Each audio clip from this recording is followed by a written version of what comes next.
Getting stories from the edge where the healing begins.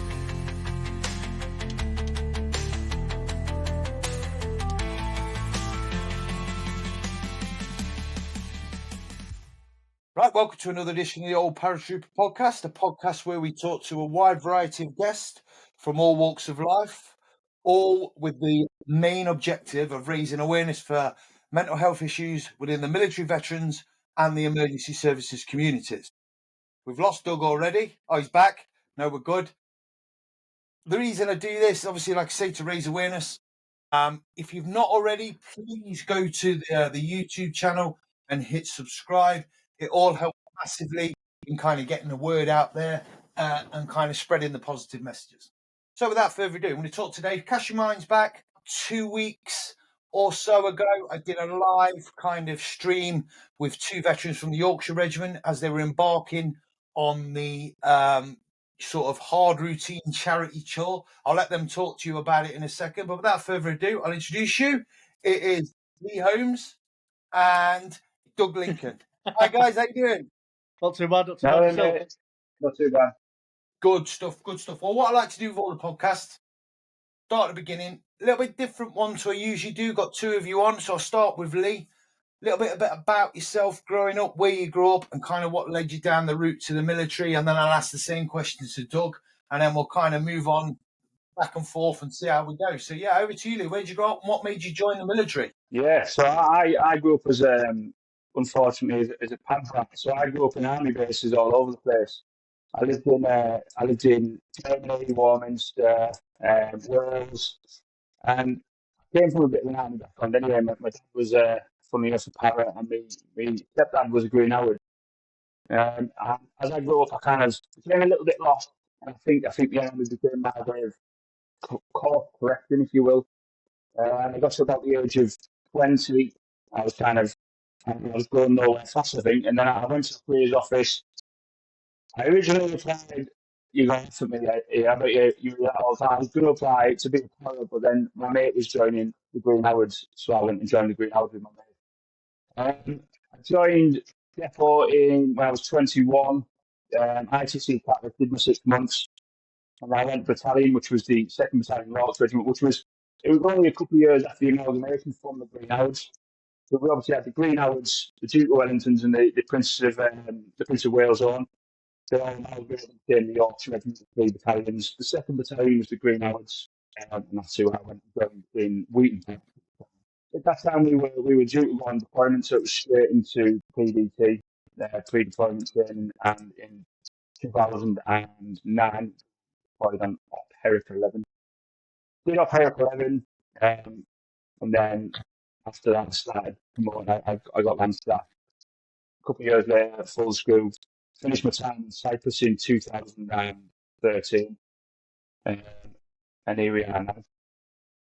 No, happy days. I hear that a lot about people turning up kind of at the Army Careers Office not knowing what to do. I was going to join the Worcestershire Foresters until on the day I was talked into joining the Parachute Regiment. So that's how I ended up in the Parachute. But it is what it is. And kind of say it goes down the route.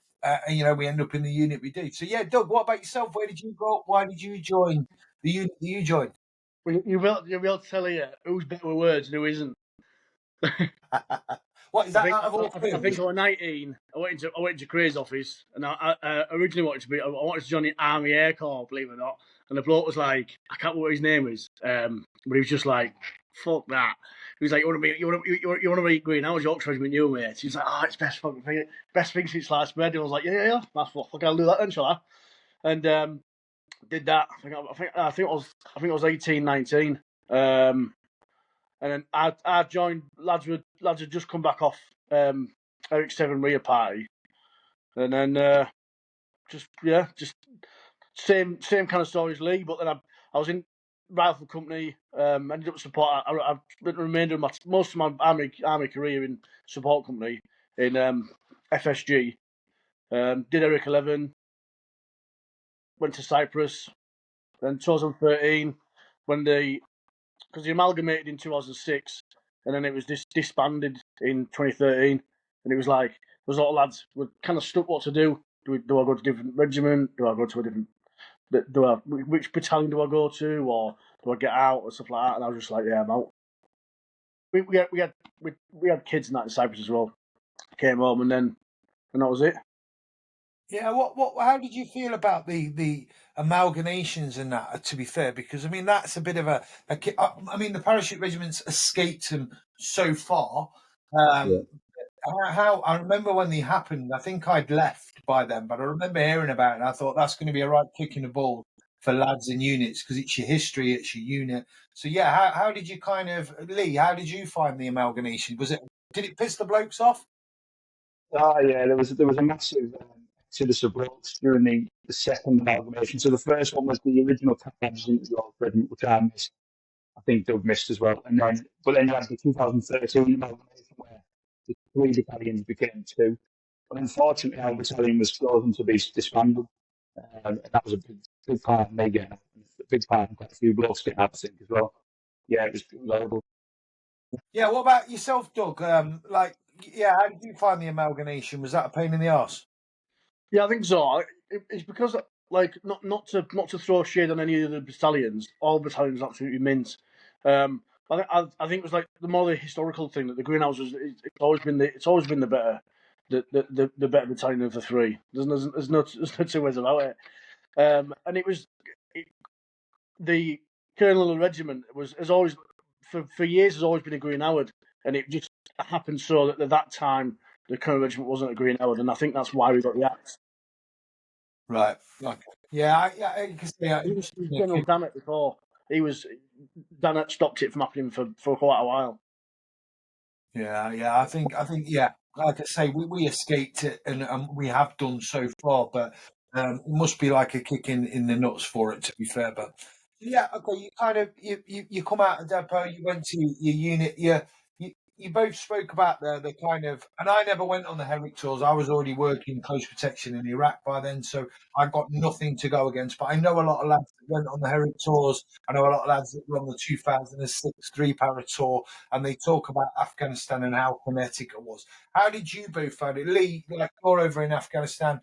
How was it for you? How was that whole? Because that was probably the first experience of full on soldiering that a lot of generations since the Falklands, really, that and early Iraq and stuff like that had been encountered with. How did you kind of find that? I'll be honest, the whole Afghanistan campaign was formative, sort of to me, pre the army as well, because obviously September 11th, and then all the campaign. It was all over the news, lads scrapping in Afghan on compound roofs, putting rounds down, and it was massive. And obviously, you had that Ross Kemp series. That whole thing played a big part in me getting in. And then it was straight, as soon as I joined battalion, it was straight into pre-deployment training. We were down in Norfolk, we were in Otterburn, we were just like, it was non-stop, and then it was straight out on tour. And I'm not gonna lie, like it was hard work. And after 5 months, we were knackered, but it was. I still to this day, I think back to it, and I can't get my head around it, to be honest with you. Like it was unbelievable. It was unbelievable. I was only there for 5 months in the end. I got injured in a roadside IED blast on February 5th, 2010. But in that 5 months, it was small arms contact, lots of IED strikes. Three of my team got injured. One of them life-changing injuries, and Herrick 11 was one of the bloodiest Herricks, I think. It was for British casualties, so it was incredibly busy. But it was honestly, to this day, I still can't sort of like put a solid description on what happened. Do you know what I mean? It's just I look back. We've got some old videos of us out there, and that it still blows my mind to this day. Yeah, it was a formative experience, and I feel very lucky to have had that experience and to come out in the way that I did. I got injured, but it was I've got a scar on my left arm. That's all I've got. I feel very lucky about that, and I'm quite proud of that fact. Not the fact that I didn't get injured in any worse way, but the fact that that I did that and I was there. Do you know what I mean? Yeah, no, absolutely. And it is. And I speak to a lot of guys, and they talk about it, and they're on about like fond memories. Like, let's be honest, you're both infantry. I was infantry. You want to join the military. You want to go and do infantry stuff. That's what you want to do. You know, I was a little bit gutted when I left and I was on the circuit and I was reading about these guys on these tours. The point where I tried to get back in 2008 to get on a tour with Two Power in Afghanistan because it was just like that's what you want to do, isn't It it? was almost like proper soldiering. We were out there. We were living out in the desert. We had a PB that was made up of HESC. We were relying on each other. We were eating rations for the most part, but we were buying gold. And then we were going out on foot patrol every day, and we were coming back. We were just amongst each other 6 months, and it was just proper soldiering. And then everything after that just it didn't. You could never replicate it. Do you know what I mean? When we went back and we were just doing camp stuff, going out on exercise for the potential next deployment, it just wasn't the same anymore. And I think a lot of folks have that same experience. Yeah, I think we talked about that off air about the reality of drilling or exercises compared with doing it in real time. How was your experiences with the whole Afghan dug? How did you find it? Because again, it's good really that we're talking to two people that went on very, very similar tours or the same tour in the same unit because we're getting two different perceptions of it. Because how did you find it, Doug? Yeah, well, we were at CP South in Bashran, maybe I don't know, about an hour's drive from Ashgar. And it was same again. I think some of the other call signs had a lot harder time than what we had. We had like small arms, and like one of my best mates, he unfortunately stood on an IED, lost both his legs. It's still around now. He just lives like 10 minutes down the road from me. And we had it was like what Lee said about the like you come off it just tapers off. Like there's lads there that I still speak to now, but I've got that certain tie with that certain group of men and women. We had a medic, female medic with us inside time. She was absolutely mint. Mixed in with A&A, getting to know the A&A, and stuff like that. It was a mental 6 months. Just living out of someone's compound where the British government would come in and go, "You out, we're in, see you later." You know what I mean? It was just mad, and just seeing how they live over there, and it's just mental, it's just strange. Yeah, it is, and like you say, and I had this conversation. So obviously, I was talking earlier on about Northern Ireland, and how Northern Ireland gets a little bit overlooked by the recent conflicts in Afghanistan and Iraq but Northern Ireland was different because you go out to Northern Ireland and it's like walking around your hometown. You know, you're patrolling around towns and villages that you'd see on the mainland here. But when you go out to Afghanistan or you go out to Iraq, it's a very, very different terrain and environment. And that's the difference, isn't it? I think with the later conflicts and stuff like that. I think the conflicts themselves were very similar, though. Not like I'm not sure about the intensity of the contacts, if you will, because I don't know that much about Northern Ireland, but I know enough to know that we were fighting, for the main part, we were fighting an unseen enemy. For 1 minute they're a civilian, the next minute they're a combatant. And we were doing a lot of anti-IED tactics as well. So the ECM stuff that we used to counter the radio signals of the IEDs, that was sort of coming into fruition in Northern Ireland, and blokes were carrying that for the first time. And then that carried on into Afghanistan, developed as we used it. So there was similar in that way, I think. I don't know about the actual the combat, if you will. I don't know enough about it in that sense, but it's similar in a lot of ways. Yeah, there was definitely similarities, but like I take nothing away. The Afghan tours that you guys, I did the first ever Afghan tour in Kabul shortly after 9/11, and that was pretty much the odd bit, kind of skirmishes with the enemy, but nothing like the later tours that you guys would have been on, and the subsequent Herrick tours. And I'm always honest about that.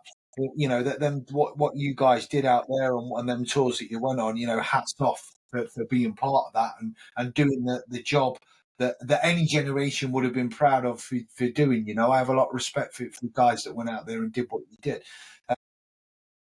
How was it? And I like to touch on this because I believe it's very, very important and it fits in with the mental health. It's the decompression stuff. It's like when you stop in war zones. I remember coming back from Sierra Leone in 2000 when that kicked off up there. And 1 minute I'm patrolling. It was weird because it went both ways. I was on the piss in Tenerife with my best mate.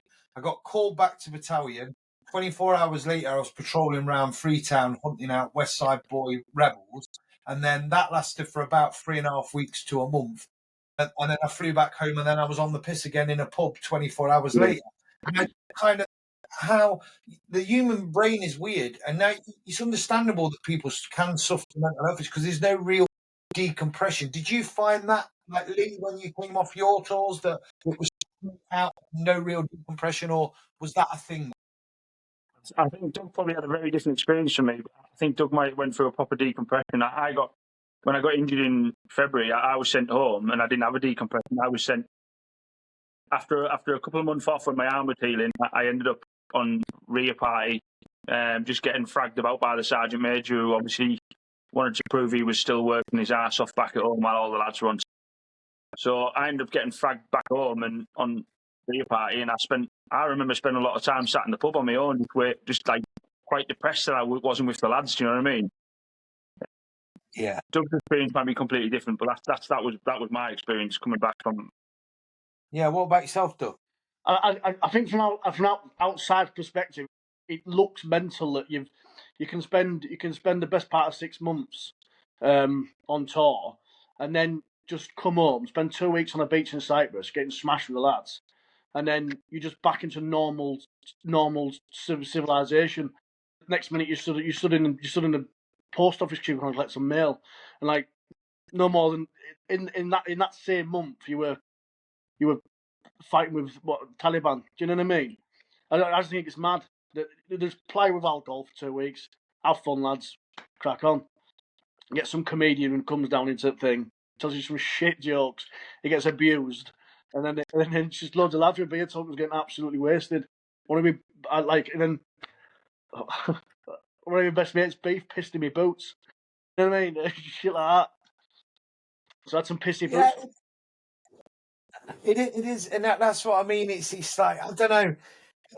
There's good ways and bad. I don't know what the best course of action is, because it's like you could offer, I think, that all the support in the world to certain blokes, and it wouldn't make a difference. They wouldn't take it. They'd be like, "Oh, I just want to go on a piss." That's the thing. So I don't know. I don't know what the answer is to that. I don't know if it's done differently. Obviously, 2013, 2014, 2015, the stuff in Iraq was starting to kind of wind down in Afghanistan. Sorry. And outside of kind of SF and kind of special forces support group and stuff like that, there's not a lot going off for infantry units in the world at the minute. I know they're rotating through different kind of environments, but they're not on tours like they were that you were on in Afghanistan. That they kind of seem like a distant memory now, don't they? Yeah, it seems surreal. Me and Doug still engage quite a lot with our old regiment, and it's absolutely insane to me that there's senior NCOs who've not seen a tour. If that makes sense, not a tour. They've done. There's other things going on now, but I mean, like Afghanistan was central to our time in the military. That was all encompassing. It's all we trained for. It's all we thought. And now to look and like it's just not a thing anymore. No one even thinks about it. And the senior NCOs didn't go to Afghan. It's mental to me. But I suppose it's probably the same for every generation. It is, and these things kick off, and like prior to that, I'm not saying all that's Ireland was the main sort of thing for my time, certainly the first 3 years of my career before Afghanistan, Macedonia, and Sierra Leone and stuff. But you could have gone. 1982 was the Falklands conflict in my unit, and then nothing till probably 2000, other than Ireland tours. So it was swings and roundabouts, and it's just you're lucky or unlucky enough to be in a time that's kind of busy and there's a lot kicking off in the world. I see guys now that have done 8 years that joined the fire service, and they've not been on an operational tour. 8 years in operational tour, and you're a bit like, wow, I did 6 in 7 years because I was in at a fairly busy time. You went on. You might have only done 2 or 3 operational tours, but your operational tours between you would have been more than what some guys would have seen in 20 years. It's just crazy, isn't it? Yeah. I think they do a lot of stuff on Eastern Europe now as well. Like, so there are things going on. It's not to like look down on any of that, but it's just different. Yeah, absolutely. The tours and mass tours with like whole battalions going out, or it hasn't happened for a considerable amount of time now. So moving on for you both, obviously, you kind of when did you decide to leave the military, Doug? Yeah, pretty much back in the 2013, going to 2014. It was just me head wasn't in the best place. My wife had given birth to my daughter in Cyprus. They'd gone home. I wasn't. I had some problems, and I was just like, it's my time. It is one of my biggest regrets in life that I left, and because I shoulda, woulda, coulda. I wish I was the man I am today in the army. I was a good soldier, but I was an absolute nightmare. I know, yeah.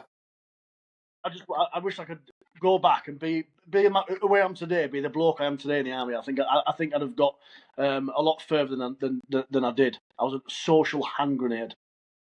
Yeah, look, you're not alone in that, Doug. You're not alone. So I always say this is a big thing that I always comment on this. And so I was in the parachute regiment from 17 to 24. Now, wherever you're at in life, between the ages of 17 and your early 20s, you want to, if you're a bloke, right? And I might speak out of turn here, but it were going on the lash and it were looking for females.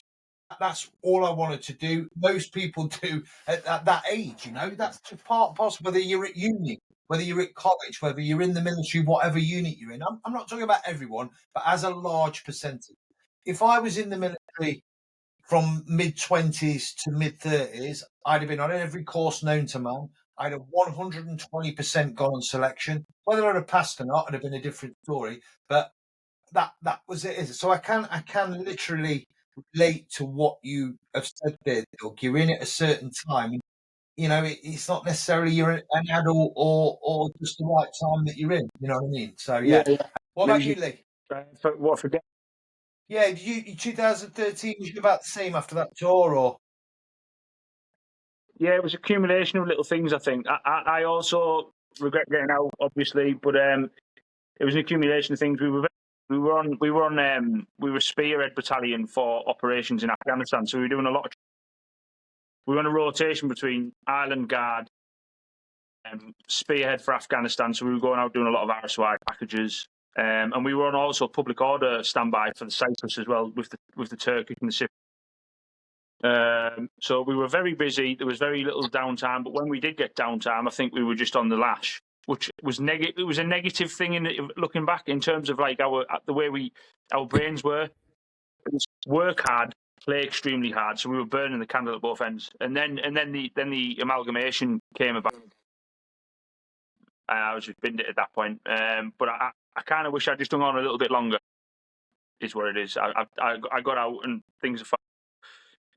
That was it for me. It was just a mixture of like incredibly busy in the amalgamation. I think. Yeah. A bit tired, a bit fatigued.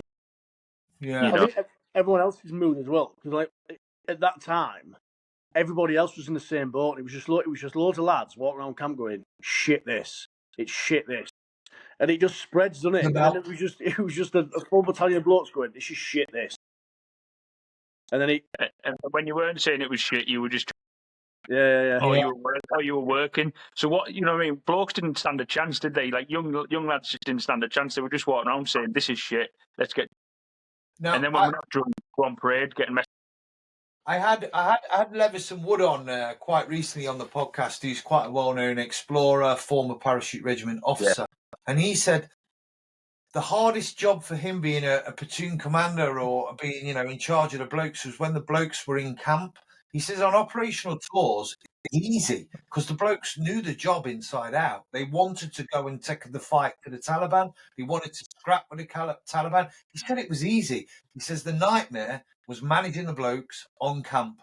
because bored paratroopers, bored soldiers, bored, infantry soldiers is not good. They're out on the lash, they're causing dramas, they're bored, it's shit. We want to be away, we want to be doing stuff.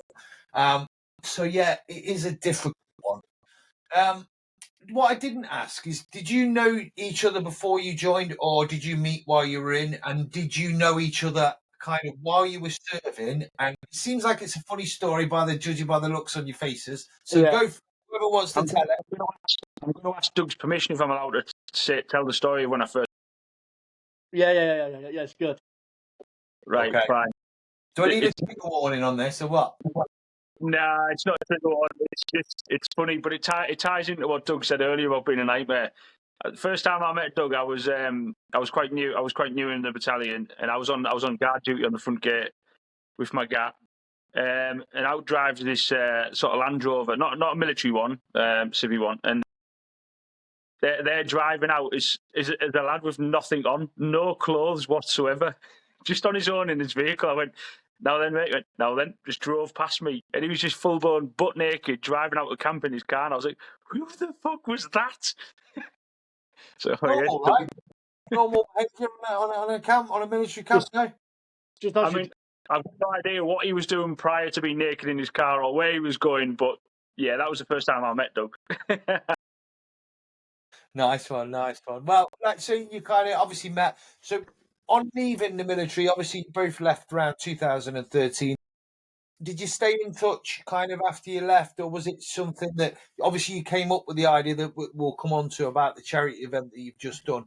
How did that come about, and were you kind of friends or still in touch after leaving the military when this come about?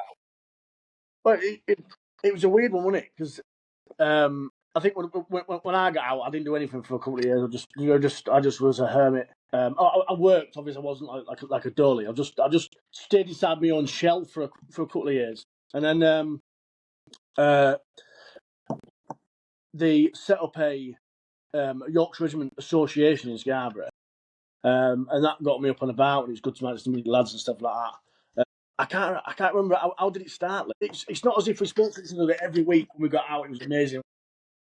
We've been the best of friends for years and years and years. We've known each other for a long time. We've been mates for a long time.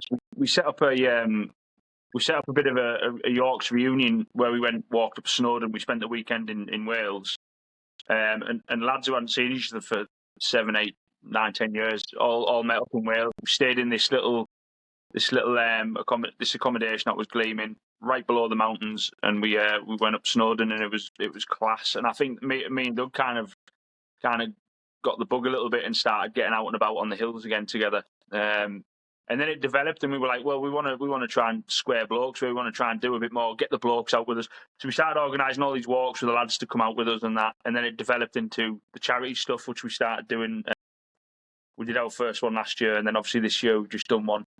And onwards it will go. But that's how it started, really. Just like, do you want to come to Snowdon? And that was it. Me and Doug were sort of locked into what we were doing.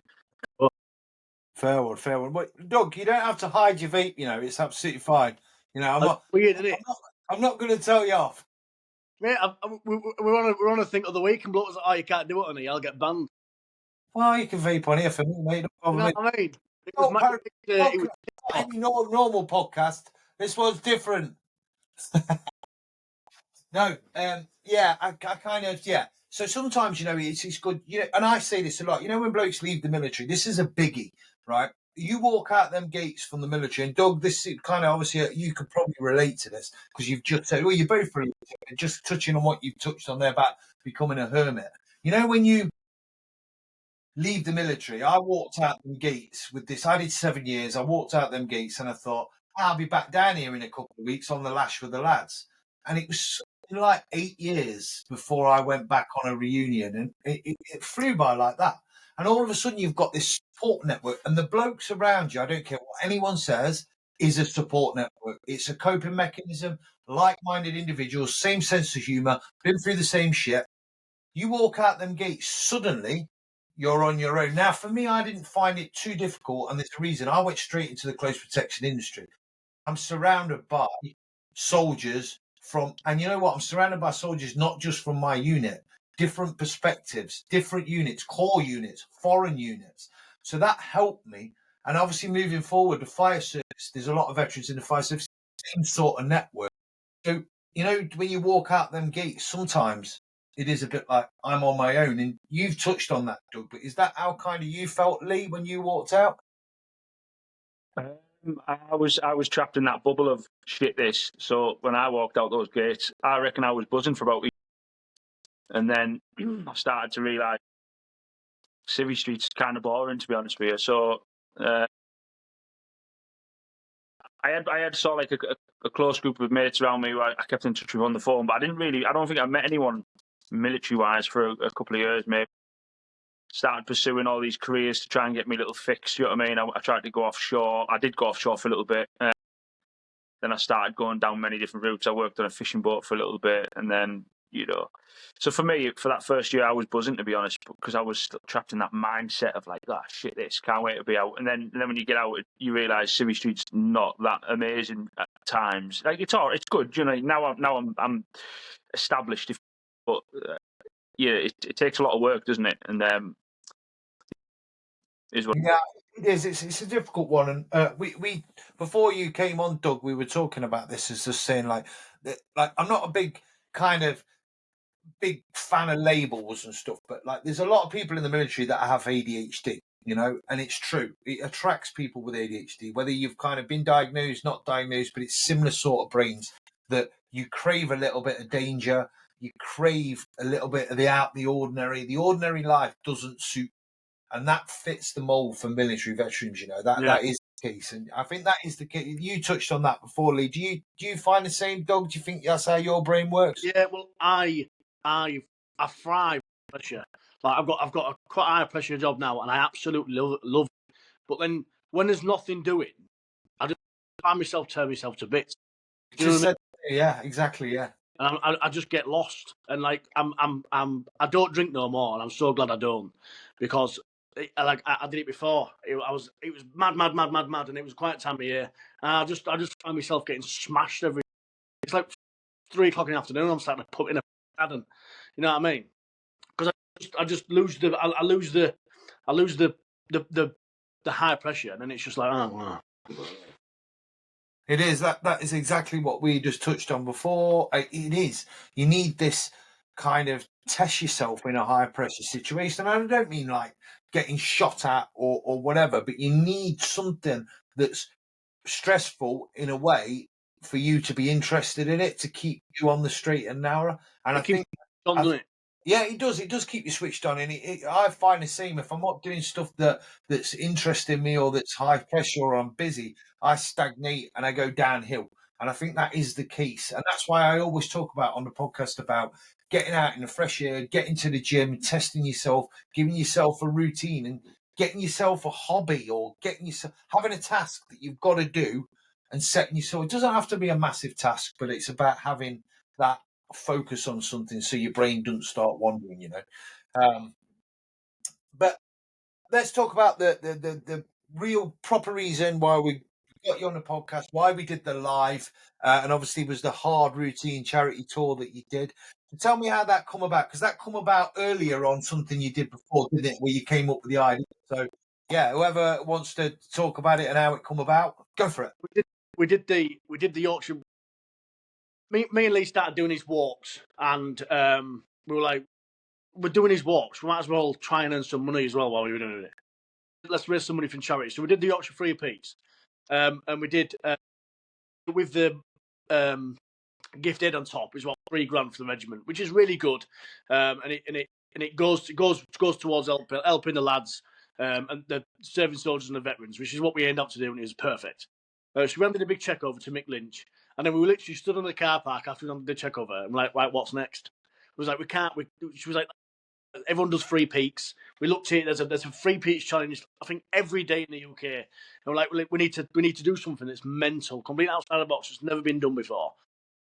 It just appeared, didn't it? Like, we were just backwards and forward. Well, why don't we do something? Why don't we go Greenhouse Museum, Greenhouse Monument in France, and then just to make it even more disgusting, let's do a hard routine, cold rations, carry all that shit. And we're like, I think we've got it. And that was it. And it was just the planning started from that day. Yeah. I think it went through various stages of development, really. We kind of wondered how to make it. We were on about following the routes of VC winners from our regiment. We were on about, all sorts of crazy plans across Europe. But then it kind of, we wanted to commemorate the regiment, but we also wanted to commemorate VE Day as well. So we tried to tie the lot together. So it was like, we'll make our way to Europe for victory in Europe, but we'll also commemorate the regiment. So we'll start at the museum in Richmond, which is the historical home of the regiment, if you will, and then we'll finish at the memorial in Crepon, France, where the Green Howards liberated that village in Normandy in 1944. So it was a full blown sort of like a full circle of commemoration, if you will, sort of like the local thing for our regiment, but also a bit more of a national thing as well. And it just developed into what it did. One thing we wanted to sort of clarify with the challenge. Obviously, the hard routine. We got a lot of questions as to like why we were using transport and stuff like that. And one of the things, the reason that came about was because, first off, from Richmond to Crepon, as the crow flies, is just short of 600 miles. In 7 days, we weren't travelling nearly 600 miles on foot with full kit on our back, 61 pounds. It wasn't happening unless we were going to be doing 7 ultramarathons. So we decided to sort of create that entertainment level, that interest.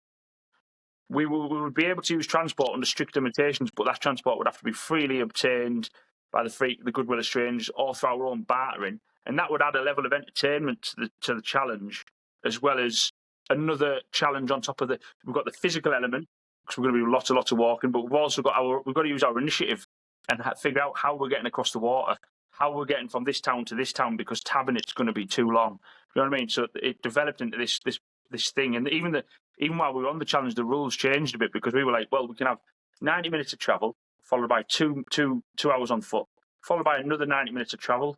We wanted to make it harder, so we cut out the second 90 minutes, and it was 90 minutes a day travel, motorised travel, and that was it. It kept developing. And that's how it ended up. Yeah, I get where you're coming from, because again, I think over the course of like the last 20 years with social media, there are been weird and wonderful things, and that's how our brains kind of develop. If it's not pushing the boundaries, people aren't interested, and I don't know if that's a positive or it's probably a negative, really, because people. That's why there's so many mental things going on for. Yeah, they just want people to suffer more for entertainment value and to be more extreme, to more. Whereas, like years ago, doing the Three Peaks Challenge was like a tough thing to do, and it's like, oh, you've just done the. And I don't just mean the Yorkshire Three Peaks Challenge. You know, the national one. It's just the Three Peaks Challenge. If anyone's ever, I've never personally. I've done loads of endurance events over my time, triathlons and sprint triathlons and stuff. Never done the Yorkshire, but the Three Peaks Challenge, even the Yorkshire Three Peaks Challenge, is a challenge in itself. So to people to stay around and go, oh, it's just the Three Peaks, that just shows you how we've become a little bit numb to these endurance events, doesn't it? Yeah. What was the difficulties that you found? What were some of the main difficulties you found when you kind of, as you set off and that you found across? Because we talked, I think, when you were about maybe 4 or 5 days into it, and I'm not going to lie, you both looked shattered at that point. And obviously we had some technical difficulties and stuff like that, but that's part and parcel of the game. But what were the main difficulties that you found, or what did you find harder than you expected? Go on, Doug. The dog's crying at the back door. I'll let you go, Doug. 2 secs. Like they say, we've got out 2030, 2040. It's been a long time since I've carried that amount of weight. Same for Lee, carried that amount of weight and tabbed, walked that many miles. I mean, we powered through it and we did it. But for me, that was the hardest part for me. Like day 4, day 5, my feet just died on me. They were just like, nah, fuck it, I'm out. What are you doing? Get back behind the desk. What's going on here? And then that was the hardest part for me. The sleeping never really bothered me, because I only sleep about 4 hours a day anyway. Because I'm a freak. Different aspects cause I mean I don't go to sleep till 3, 4 in the morning. I get up at 7, and it's just the way it has been for years. But I know there was different parts that were harder for Lee. Yeah. What about yourself, Lee? What did you find difficult? So luckily my feet held out actually, and we were quite surprised. It's usually me who gets all the blisters, and Doug just plows through and winds me right up. However, this time it changed sides, so I was happy with that. But for me, the biggest challenge for me was I found the first couple of days the hardest. I like being at home. I like my family and all that. And I was a bit nervous because it was the first time in quite a long time that I'd left it was the longest I'd left my son since he was. And I was quite nervous about sort of leaving that bubble and going back out into that sort of challenging situation, if you will. So day one, it was incredibly hot. May 1st was like 25 degrees plus. It was to be something like that. We had 61 pounds on our back, so it was the heaviest our kit was going to be for the full week. And then we ended up in Barnsley at the end of day one. And I remember all day long, I was walking dead funny because it was the pressure on my shoulders because I hadn't carried that much weight for a long time. And then we ended up in Barnsley on day one. And I'm not going to say and sort of slag Barnsley on your podcast. However, we were walking through Barnsley and we were like, what have we got ourselves into here? We had nowhere to stay. And we were walking up these country roads, and groups of youths on mopeds wearing balaclavas were flying past us, beeping their horns. Every second vehicle was a bike with someone wearing a balaclava, and I was like, what are we doing here? So we had to find somewhere to sleep. And so the end of day one, we were walking for a long time, and it was starting to get dark. And we ended up nestling ourselves in the corner of this field between an industrial estate and a council estate. And we got right in the far corner, and all night long, motorbikes flying past the field. And I'm not going to lie, that first night I was thinking, what are we doing? What are we doing here? So for me, that first couple of days was definitely the hardest. Same. It bothered you. Yeah. Line. Yeah, no, fair play to you, fair play to you. So obviously, I mean, and it is, like, you know, you kind of get conditioned to carrying weight. You get conditioned to kind of sleep in rough. And I jokingly, during lockdown, I took my fiance out to do a bit of wild camping, all right, being out the reg a few years. And it was the worst night's sleep and the worst night I've had. And I was all giving it the big one, like, oh yeah, I used to do sort of. I've been in Afghanistan, sleeping on a floor for 4 months. This won't bother me. I swear to God, every noise I was like, what's that? What's that? Yeah, you do. I shone a light, mate, and there was a field mouse next to my head, and it sounded like it were a T-Rex. That's the truth. I get where you're coming from. You kind of not lose that, but you kind of, if you're not conditioned to it anymore, and you've been out a while, and obviously coming out in 2013, and you know you've been out 10, 12 years, and then you decide to embark again. So fair play. I think, you know, it's about pushing the boundaries. It's obviously generated quite a lot of sort of publicity. It's kind of probably gone well beyond what you kind of expected it to. 100% it did, yeah. We didn't expect the kind of feedback we got, actually. We thought it would just be us making a bit of money for charity, but it blew up. To be honest, the interest was mad. It was really... What sort of charities, what were the reasonings to do it then? What were the charities that you did it for, and kind of what's the figure at so far? So yeah.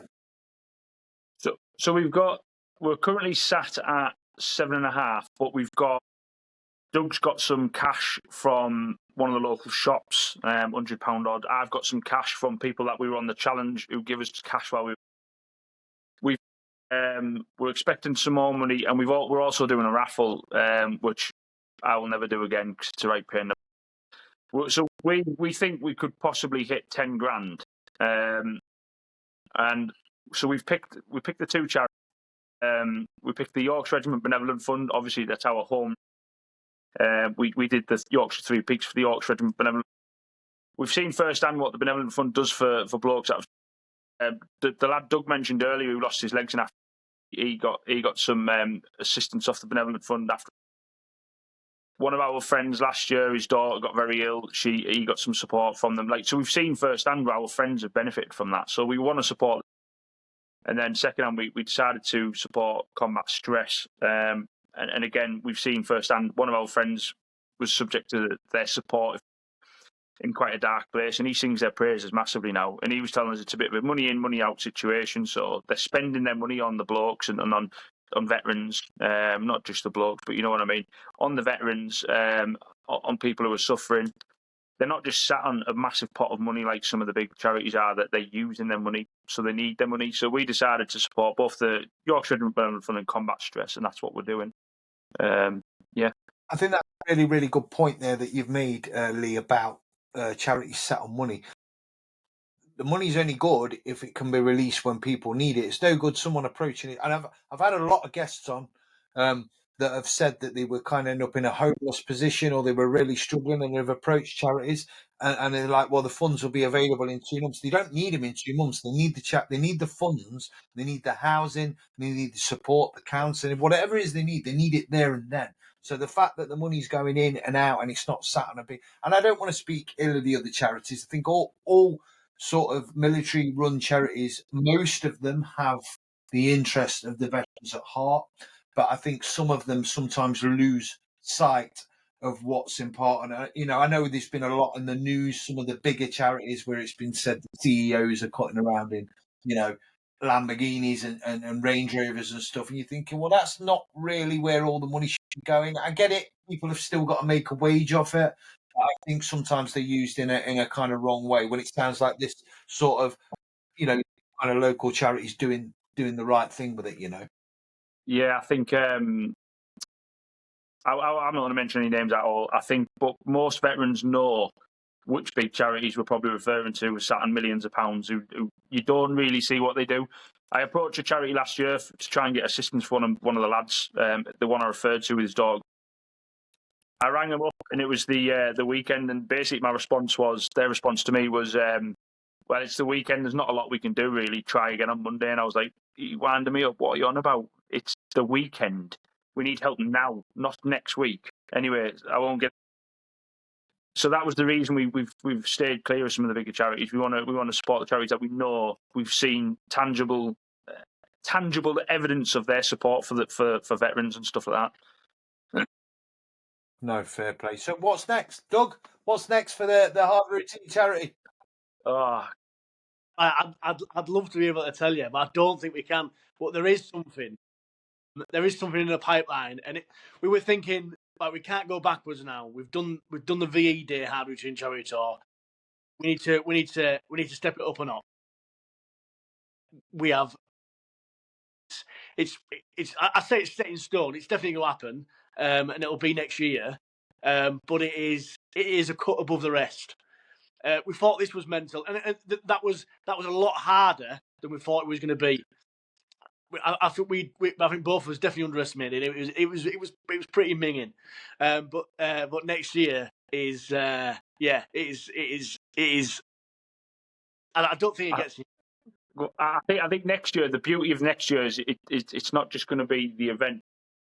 There's going to be a lot of build up to it in regards to what we have to do that event. We're going to pick up the pace on the open invites for people to get on the hills with us. We're gonna be doing a bit more work around veterans, trying to highlight their stories as well. That was a big thing we tried to pick up on with the VE Hard Routine charity too. Was we tried to highlight a lot of stories of veterans. We want to raise the community up, because when veterans got their heads on properly, they're an asset, aren't they? Do you know what I mean? Absolutely, yeah. And we want to raise that up. We want to bring those people up. So we spoke with Ken Cook, 99-year-old D-Day veteran. We got his story. We spoke with an old fella called Dave Reimer, who was a Green Howard following World War II. He's now since passed, and we've got his which is a golden. And we spoke with Ken Keld as well, a Korean veteran. So my point is, we're trying to make it like a bigger thing. We're trying to create something quite big, really. Onwards and upwards. Next year is going to be a good one, and me and Doug are very excited. It's going to be good. Wow, awesome stuff, guys. Well, like I say, it's been a pleasure chatting to you. Where do people go if they still want to donate? Because I believe your GoFundMe page and your Just Giving page and stuff like that is still open. Where can people go to find you? You can go to it's GoFundMe, and it's the VE Day Hard Routine charity tour. All you got to type in is Hard Routine. in GoFundMe, and it'll bring our page up. You'll see a lovely picture of us both carrying a Yorkshire Regiment flag. Awesome stuff. I will put the links up to you've got a Facebook page, I believe, and you're just giving your GoFundMe page. I will add the links in the bio. I will attempt to get this podcast out before the close of, before that kind of shuts, within the next couple of weeks. And hopefully we can. So for the followers and viewers that are watching this, go to the link below. Donate. You've heard what the cause is for. You heard it's going for amazing things, and you've listened to the first-hand accounts of what kind of the guys put themselves through and what they aim to do, going bigger and better next year. So, look, guys, again, it was a pleasure chatting to you live. It was a pleasure chatting to you today. Hopefully, we'll stay in touch. As I say to everyone, if you want anything sharing or anything I can do from my perspective, I will happily share away. And we'll have you on again later down the line to talk about what the next thing is, when you can talk about it, and we'll go from there. But thanks for coming on, guys. I really, really appreciate it. Yeah, cheers, Chris. We really appreciate your support. Yeah, thanks for having us, mate. Appreciate it. Anytime, guys. But for now, you take care, and amazing stuff what you're doing, guys. Thank you very much. Nice one, mate.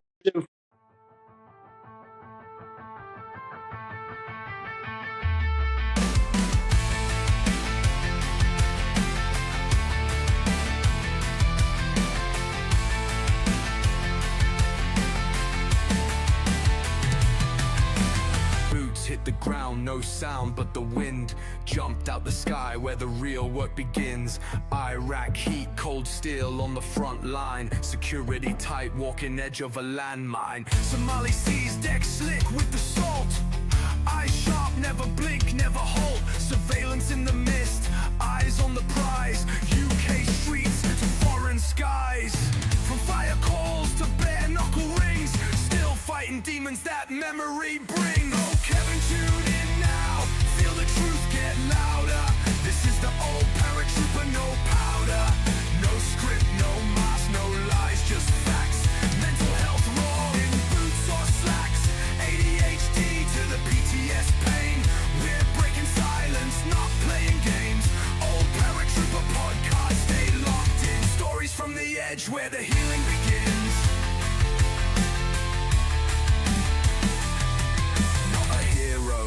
Not a saint, just a voice for the ones who never had a fucking choice. From the wire to the ward, from smoke to the dark, every scar on the soul is a battle mark. Memories haunt